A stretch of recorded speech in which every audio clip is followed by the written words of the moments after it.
right, hey everybody, welcome back to this second carrier update. I'm Zach Strickland here with a special guest today, Craig Fuller. Now, Craig, we pulled you on here because I talked about stabilization in our first carrier update, and I told the audience that you may have actually found a little bit of some historical data that may suggest things are changing here in the near future. Well, it is true that the market has stabilized in the last 2 weeks. So we've seen volumes basically, we're not seeing significant increases, but we've seen a little bit of sort of flatlining. Looks like we're sort of going across.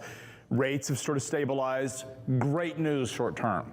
Here's the bad news, is that nobody's looking at container volumes out of China. And what happens in China, unfortunately or fortunately, depending on your perspective, does not stay in China. Right. Now here's the issue, is China has gone through an unprecedented lockdown compared to the rest of the world. It is precedented for them. Basically, they locked down during the early days of COVID, but if you look at global sort of lockdowns, they have shut down a vast majority of their economy. So over half of their GDP is now offline, which means their factories are not producing goods, and it means the ports are not sending freight out to the levels they were before.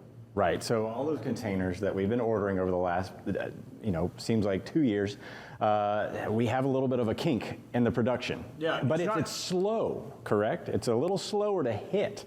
Like anything that happens in China, it takes, it's a 12 to 21 days just for the containers to move across the water, but there's an order cycle that happens before that even, that can expand that impact. So it takes a while for it to translate into the domestic freight market. Well, it's interesting because if you go back to 2 years ago, it was about a 14-day cycle. Right. Now it's about a 27-day cycle, right, because of all the backlog and all the ships. Mm-hmm. Well, what's happening in China is China locked down on April 3rd, and we saw a drop in container volumes on April 6th. Right.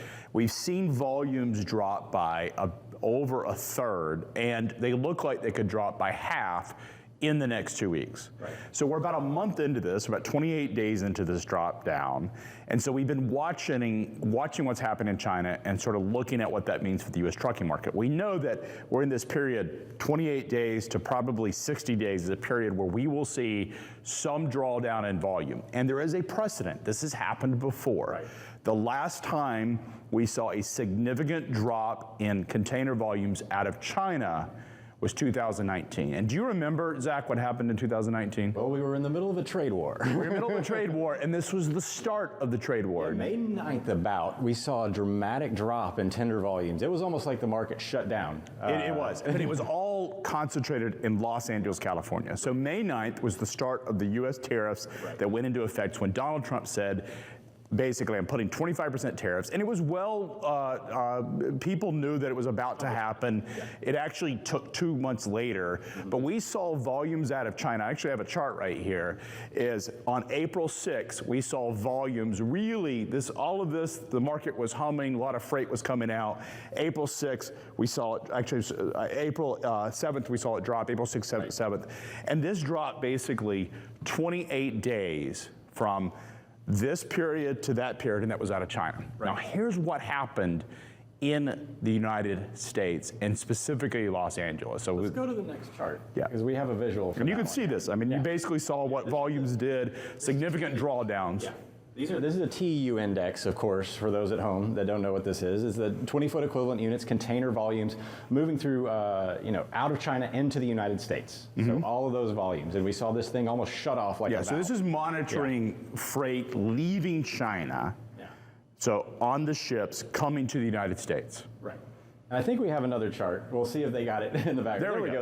Okay. So this is Los Angeles's OTVI. So this is outbound tender volume for the U.S. trucking market. So this is showing us what's happened in the trucking market. Right. Because what happens in China is going to impact Los Angeles. And here's what gets really interesting. I told you that this happened around May 6th, right, to really April 6th to April 15th. Right here, this orange line is 2019. We saw a massive drawdown in volumes. U.S. truckload volumes out of LA dropped by 28% during this period of time. the U.S. truckload market as a whole, because LA is so important to U.S. truckload volumes, dropped by 6% during that period of time as well. So we are potentially looking at another significant drawdown. Now we know it's taken 10 more days for freight to move from China to the United States just because of delays.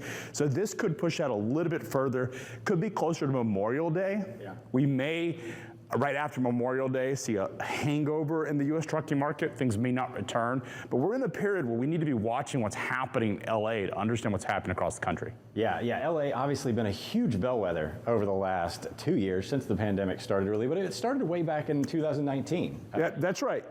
So we saw, if you remember, the bloodbath of 2019. I wrote an article on May 24, 2019, that called the market bloody. It was going to get ugly and bloody or something. It was the first call to bloodbath.